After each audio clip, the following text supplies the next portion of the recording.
Bonjour. Bonjour, qu'est-ce qui se passe? Alors, on a été appelé pour un patient de 72 ans. Oui. Il a actuellement une fréquence respiratoire à 40.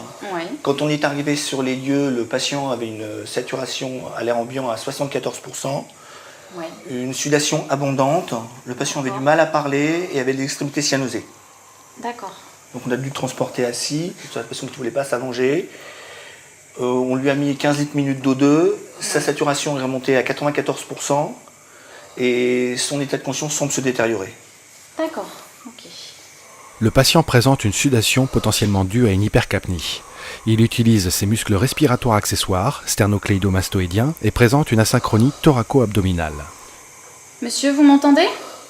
Il présente un trouble progressif de la conscience. Donc là, on va le passer tout de suite au déchocage numéro 3. J'appelle le médecin. D'accord. Merci, au revoir. Allez, à tout à l'heure.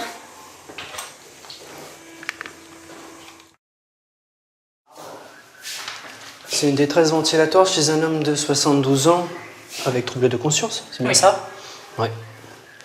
Il est polypnéique, utilise ses muscles respiratoires accessoires, il a un tirage franc, un balancement thoraco-abdominal, sudation et trouble de conscience. La SAT, ça donnait quoi? 76% en air ambiant et 94 avec 15 litres d'oxygène. Bien, je vais l'examiner. Commencer.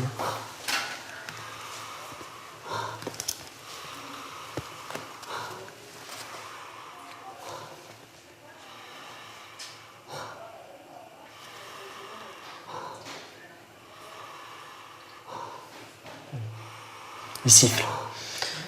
Bien, on va diminuer le débit pour maintenir une saturation entre 90 et 92% de saturation avec le débit minimum. Autre chose pour compléter? Eh bien, sa femme nous dit que ça fait 8 jours qu'il avait du mal à respirer, 2 jours qu'il terminait pas les repas, et ça fait 4 jours qu'il avait arrêté de fumer.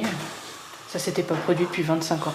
Bien, on va commencer par prendre ses constantes, une UFR manuelle, sa température, puis on va le déshabiller en position assise pour pas majorer sa difficulté respiratoire. On lui fera un ECG, il faut lui poser une voie veineuse périphérique, on lui fera une radio thorax ici et en urgence. Alors, on va commencer par le déshabiller pour que tu puisses le scoper.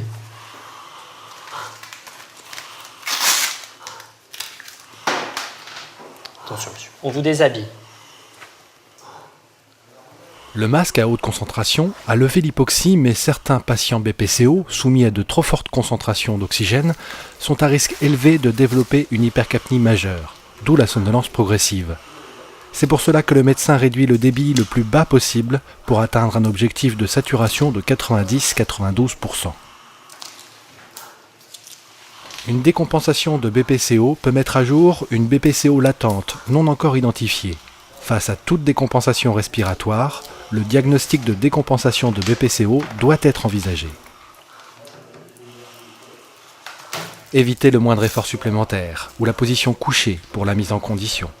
Déshabillage, ECG, manœuvre pour le remonter sur le brancard. Le risque est de dépasser la limite d'épuisement imposant une prise en charge invasive par intubation. L'installation du patient est un moment clé à ne pas négliger. Et dès que la voix est posée, donc tu lui administres le traitement que j'ai prescrit. Il faut commencer par un premier aérosol, sous 8 litres par minute. D'accord.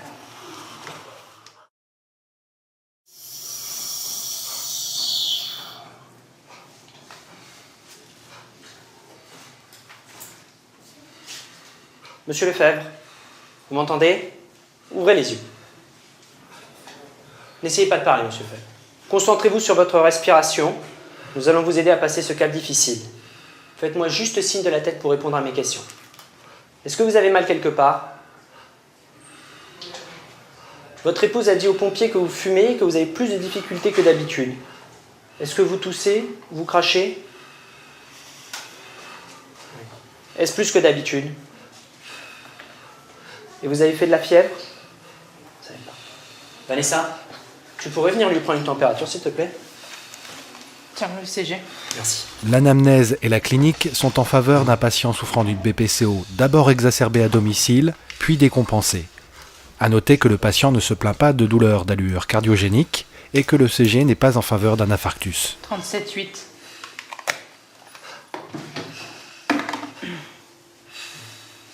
Il siffle toujours autant.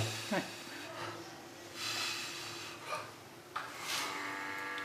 On va lui faire un deuxième aérosol et toujours sous 8 litres. Un débit de 8 litres par minute permet de favoriser une taille adéquate des gouttelettes du Nebuliza, permettant d'atteindre le réseau bronchique le plus loin possible. Bonjour monsieur. Docteur, Oui? bonjour monsieur. Je suis Bonjour. la petite fille de monsieur Lefebvre. Je suis le médecin qui s'en occupe. Comment va-t-il? Nous le prenons en charge actuellement. Il est en train de passer une radio. Vous D'accord. connaissez ses antécédents ou traitements habituels? Ma grand-mère, effectivement, m'a donné sa dernière ordonnance. Il a eu des problèmes cardiaques il y a 2 ans. Il prend de la myodarone. Oui, et il a aussi un médicament pour la tension. Et il mange pas très bien depuis 2 jours. Est-ce qu'il tousse plus que d'habitude? Oui, il tousse, oui. Oui. Et il crache? Oui. Clair ou seul? Je crois qu'il crache clair. D'accord. Docteur, Oui? la radio poumon. Merci. Je vous propose de rester en salle d'attente. Je viendrai vous informer régulièrement de l'évolution de votre grand-père. D'accord. Nous avons besoin de 2 heures pour faire le point, pour permettre de juger de l'efficacité des traitements que nous allons lui administrer. Je vous remercie, docteur.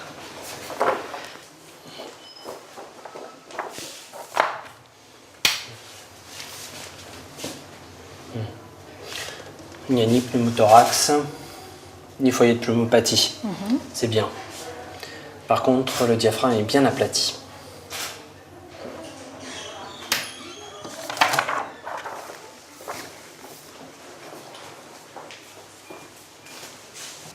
Je pense qu'il fait une décompensation de BPCO.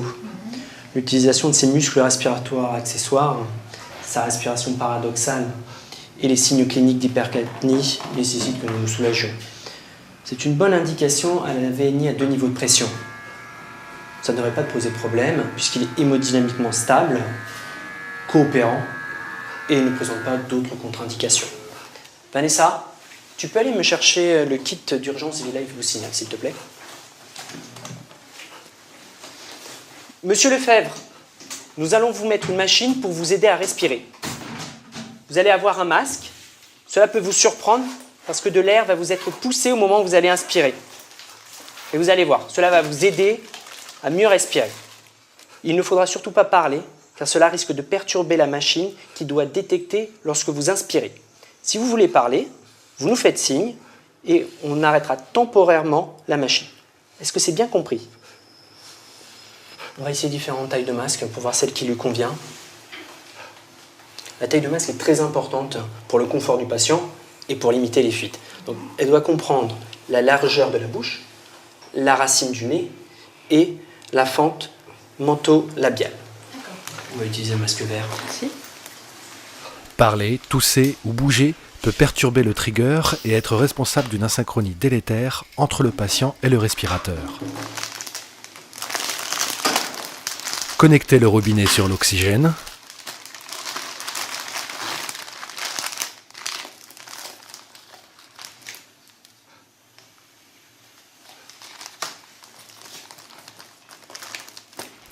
Connectez V-Life à l'oxygène.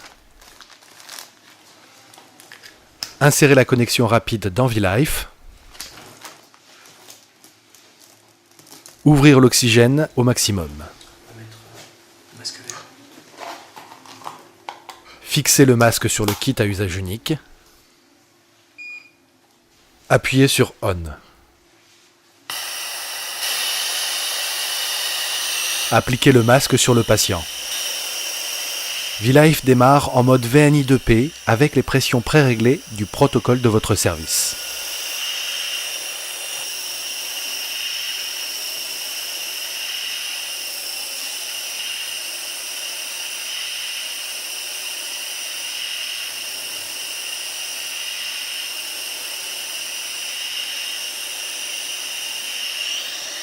Le soignant tient le masque en encourageant les efforts du patient.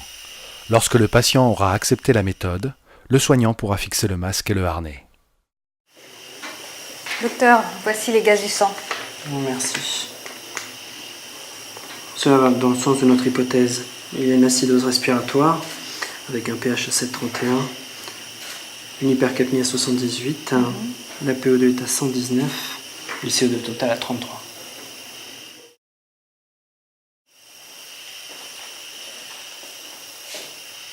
Est-ce que ça va, monsieur Lefebvre? Bien. Nous allons pouvoir vous fixer le masque avec le harnais. Pourquoi les pressions de départ sont-elles faibles? Pour ne pas surprendre les patients et permettre une bonne compliance avec la machine. Nous allons titrer progressivement l'aide inspiratoire par palier de 2 cm d'eau tant que la fréquence respiratoire restera élevée ou que persiste l'asynchronisme thoraco-abdominal. Si le patient présente un inconfort ou si des fuites non gérables apparaissent, nous reviendrons au paramètre précédent. Et pour la PEP? Là aussi, nous titrerons progressivement la PEP par palier de 2 cm d'eau pour que la saturation reste entre 90 et 92%. Toutefois, si elle dépasse 92%, nous pourrons jouer avec cette bague d'oxygène. Vanessa, Oui. je te laisse surveiller le patient, sa bonne tolérance à la machine. S'il présente moins de modification de son hémodynamique ou un trouble de conscience, tu m'avertis aussitôt. Bien sûr. Je repasse tout à l'heure. Oui.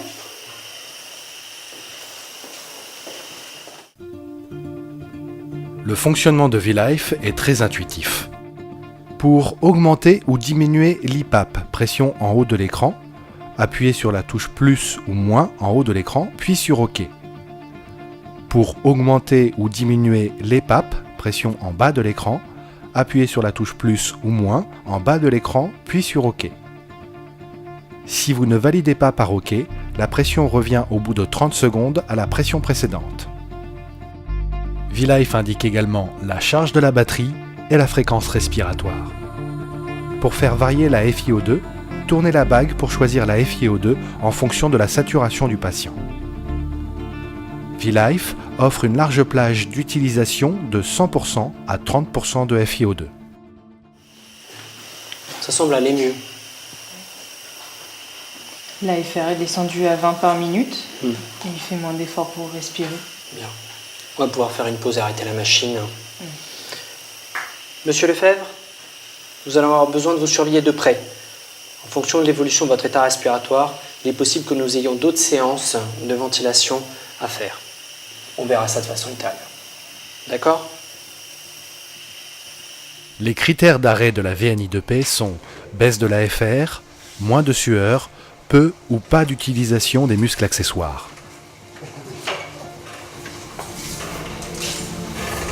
Au revoir, monsieur.